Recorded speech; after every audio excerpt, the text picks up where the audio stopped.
पिछले कुछ दिनों से एक शब्द चर्चा में है और शब्द है कंगारू कोर्ट। दरअसल हमारे जस्टिस एन.वी. रमन्ना जी एक लॉ यूनिवर्सिटी गए और वहां उन्होंने अपने भाषण के दौरान ये कहा कि भारत के लोकतंत्र के लिए कंगारू कोर्ट बिल्कुल भी अच्छे नहीं है। तो आज के वीडियो में हम जानेंगे कंगारू कोर्ट का अर्थ क्या होता है और ये क्यों भारत के स्वास्थ्य के लिए अच्छे नहीं है। नमस्कार, मैं दीपेंद्र सिंह और आप जुड़े हैं कोचिंग वाले की नॉलेज सीरीज से। तो चलिए जानते हैं आप किसे कंगारू कोर्ट कहेंगे। दरअसल कंगारू कोर्ट कुछ गैर कानूनी अदालतें हैं जो बिना किसी ठोस सबूत के किसी एक खास समुदाय या व्यक्ति विशेष को आरोपी सिद्ध कर देती है। तो इन्हें कंगारू कोर्ट ही क्यों कहा गया?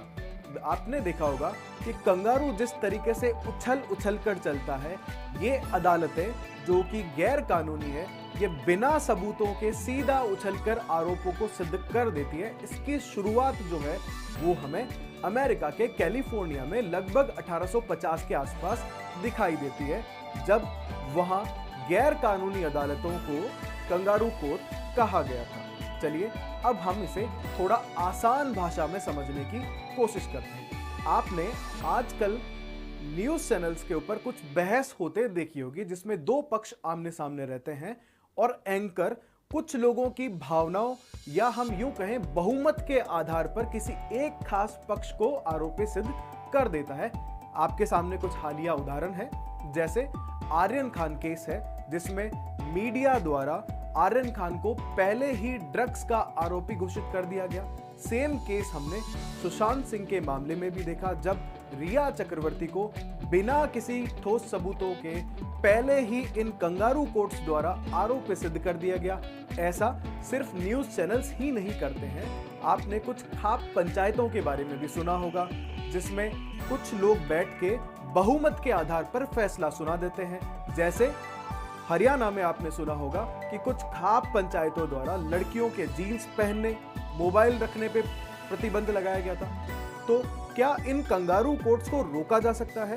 बिल्कुल रोका जा सकता है। इसके लिए 2011 में इन्हें गैर कानूनी घोषित कर दिया गया।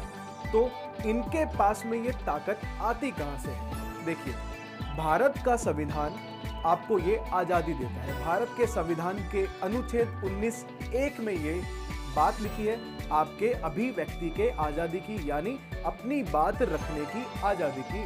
उसी का समर्थन करता है मीडिया और अपनी मनगढ़ंत बातों को या बहुमत के आधार पर लोगों के सामने पेश करते हैं और किसी एक पक्ष को आरोपी सिद्ध कर देते हैं। इन कोर्ट्स को हम कंगारू कोर्ट कहते हैं क्योंकि ये एक तो गैर कानूनी है, दूसरा ये अनौपचारिक तरीके से बहुमत के आधार पर या ज्यादा लोगों की भावनाओं के आधार पर फैसला सुना देते हैं। तो ये भारत की न्यायपालिका के लिए खतरा है, क्योंकि मेजॉरिटी ऑफ द पीपल जो है वो ऐसे मामलों में कोर्ट के अगेंस्ट भी चले जाते हैं, क्योंकि कंगारू कोर्ट जो है, जो मीडिया ट्रायल जो है, उनके थ्रू ज्यादातर लोगों को ये मैसेज पहुंचा दिया जाता है पहले ही कि दोषी कौन है, बिना किसी सबूतों के।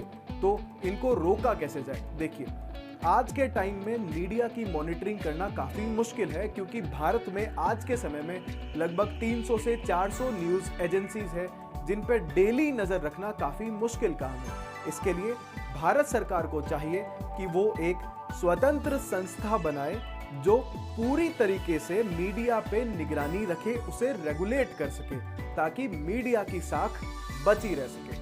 धन्यवाद। आज के मुद्दे में इतना ही। जल्दी मिलते हैं अगले वीडियो के साथ।